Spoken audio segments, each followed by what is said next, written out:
বিস্তীর্ণ চারণভূমি থাকায় গবাদি পশু পালনে এগিয়ে উপকূলীয় জেলা সাতক্ষীরা। প্রতিটি বাড়িতেই হয় গরু পালন। 2 দশক আগে থেকেই সাতক্ষীরা সদর, তালা, কলারোয়া ও দেবহাটা উপজেলায় বাণিজ্যিকভাবে গড়ে উঠেছে কয়েক হাজার দুগ্ধ খামার। এসব খামারে দেশি জাতের গরুর পাশাপাশি ফ্রিজিয়ান, জার্সি ও শাহিওয়াল জাতের গাভী লালন পালন করা হয়।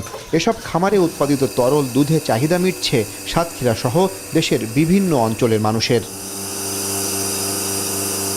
জেলার সদর উপজেলার ধুলিহর এলাকার খামারি ফারুক মোল্লা 20 বছর আগে মাত্র 2টি গরু নিয়ে খামার শুরু করলেও এখন তার এই খামারে গরু আছে 55টি, যা থেকে প্রতিদিন গড়ে 300 লিটার দুধ পাচ্ছেন তিনি। তবে গোখাদ্যের দাম বাড়ায় খামার নিয়ে সংকটে পড়েছেন তিনি।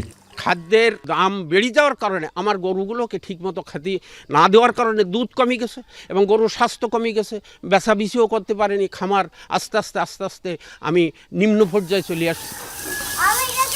খোল, ভুসি ও বিচুলি সহ গোখাদ্যের বাজার অস্থিতিশীল হওয়ায় তার মতো জেলার অন্য খামারিরাও খামারের গরু নিয়ে দুশ্চিন্তায় সময় পার করছে। তাছাড়া অনেক এলাকায় জলাবদ্ধতা সহ নানা কারণে গোখাদ্যের সংকট দেখা দিয়েছে। খাদ্যের দাম বেশি, আমাদের সব জিনিস দাম বেশি, কিন্তু আমাদের দুধের দাম খুবই কম। ব্রাক কোম্পানি, তারপর বিভিন্ন কোম্পানি আছে, ঘোষ আছে, স্থানীয় ঘোষ, ওরা নিয়ে যেয়ে মনে করেন ওদের ইচ্ছা মতন দাম দেয়, আমাদের ন্যায্য প্রাপ্য দাম দেয় না। খুচরা পর্যায়ে প্রতি লিটার দুধ বিক্রি হচ্ছে 50 টাকায়, কিন্তু খামার থেকে বিক্রি হয় 42 টাকায়। মিল্ক ভিটা সহ বিভিন্ন বহুজাতিক কোম্পানির চিলিং সেন্টারে দুধের দাম দেয় 45 থেকে 48 টাকা। তবে গোখাদ্যের দামের তুলনায় দুধের দাম নিয়ে সন্তুষ্ট নন প্রান্তিক খামারিরা।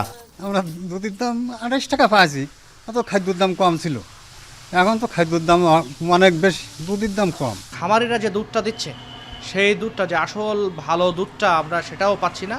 মাঝখানে মধ্যস্থকারী যারা আছে এরা আপনার পানি মিশাচ্ছে। জেলা প্রাণী সম্পদ বিভাগ বলছে বর্তমানে জেলায় দৈনিক 1 লাখ লিটার দুধ উৎপাদন হচ্ছে। স্থানীয় চাহিদা 14,000 লিটার। বাকি দুধ দেশের বিভিন্ন অঞ্চলে সরবরাহ করা হয়। তবে গোখাদ্যের দাম বাড়ায় অনেকে নতুন খামার করতে আগ্রহ হারাচ্ছে।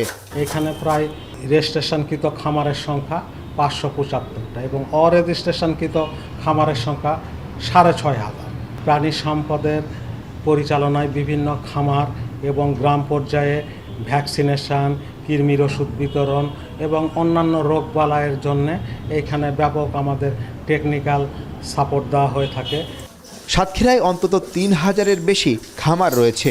এর মধ্যে সরকারের নিবন্ধিত খামারের সংখ্যা 2500, আর জেলার ডেইরি শিল্পে কর্মসংস্থান হয়েছে প্রায় 90,000 মানুষের। আহসান রাজীব, এখন সাতক্ষীরা।